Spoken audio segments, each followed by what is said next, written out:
हर हर महादेव। आप सभी शिव भक्तों का वीर मृत्युंजय चैनल पर एक बार फिर से हार्दिक स्वागत है। जैसा कि हमने पिछली वीडियो में जाना, सोमनाथ ज्योतिर्लिंग की स्थापना और उसकी महिमा, फिर मल्लिकार्जुन ज्योतिर्लिंग की कथा और उसके बाद महाकालेश्वर ज्योतिर्लिंग की अद्भुत उत्पत्ति को शिव महापुराण के माध्यम से जाना। अब हम आगे बढ़ते हैं इस पावन यात्रा में और पहुंचते हैं चौथे ज्योतिर्लिंग यानी ओमकारेश्वर की ओर। यह कथा भी स्वयं सूर्य द्वारा नैमिषारण्य में श्रद्धालु ऋषियों को सुनाई गई थी, जिसे शिव महापुराण में विस्तार से बताया गया है। ओमकारेश्वर ज्योतिर्लिंग मध्य प्रदेश के नर्मदा नदी के तट पर स्थित है।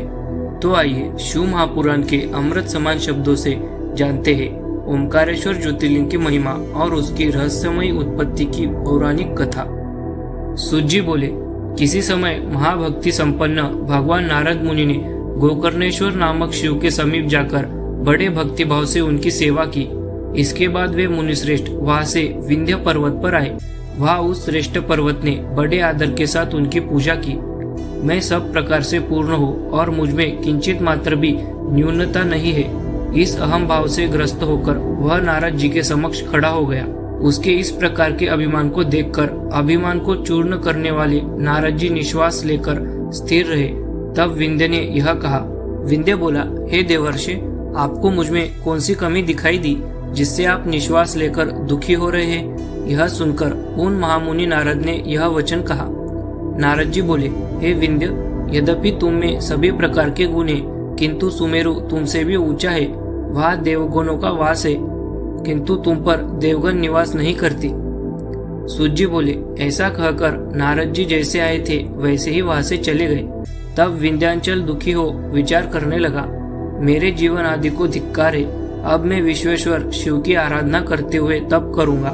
इस प्रकार अपने मन में सोचकर वह शिव जी की शरण में गया। वह प्रसन्नता पूर्वक वहां पहुंचा जहां ओमकारेश्वर शिव स्थित थे। उसने वहां पर शिव की एक पार्थिव मूर्ति बनाई।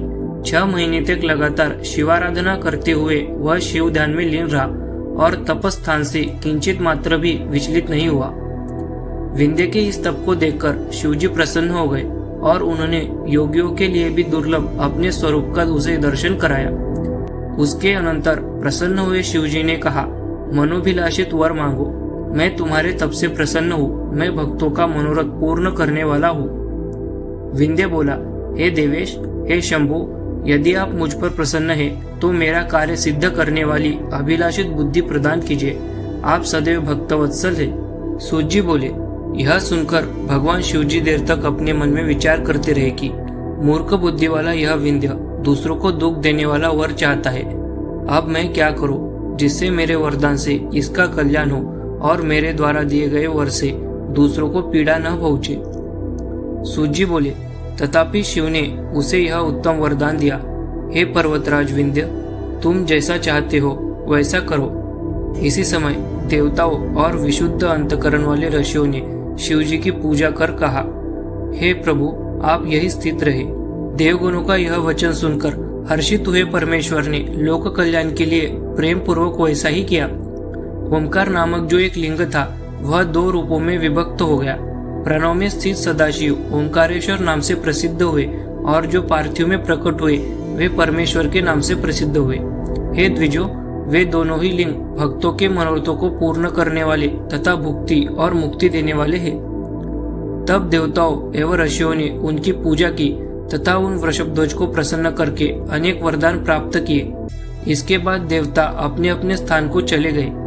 हे द्विजो, विंध्य भी बहुत प्रसन्न हुआ। उसने अपना कार्य सिद्ध किया और दुख का परित्याग कर दिया। तो दोस्तों, अभी तक हमने जाना ओमकारेश्वर ज्योतिर्लिंग की स्थापना कैसे हुई। अब आइए आगे बढ़ते हैं और जानते हैं इस दिव्य स्थान की महिमा, जिसे स्वयं शिव महापुराण में वर्णित किया गया है। सूर्य बोले, जो ओमकारेश्वर ज्योतिर्लिंग की पूजा करता है वह माता के गर्भ में पुनः निवास नहीं करता और उसका जो भी अभिष्ट फल है उसे प्राप्त कर लेता है, इसमें संशय नहीं है। तो भक्तों, यह थी ओमकारेश्वर ज्योतिर्लिंग की दिव्य उत्पत्ति की कथा, जहाँ भगवान शिव ने पर्वतराज विंध्य की तपस्या से और देवताओं तथा ऋषियों की प्रार्थना से प्रसन्न होकर स्वयं ओमकार रूप में प्रकट होकर ओमकारेश्वर ज्योतिर्लिंग के नाम से प्रसिद्ध हुए। नर्मदा के तट पर स्थित यह ज्योतिर्लिंग आज भी श्रद्धालुओं को भक्ति, शक्ति और मुक्ति का संदेश देता है।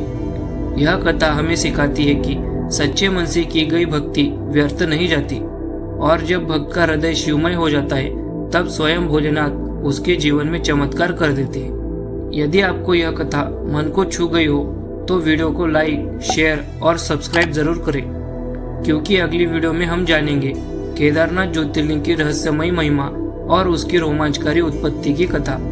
तब तक के लिए हर हर महादेव, जय माता आदिपराशक्ति।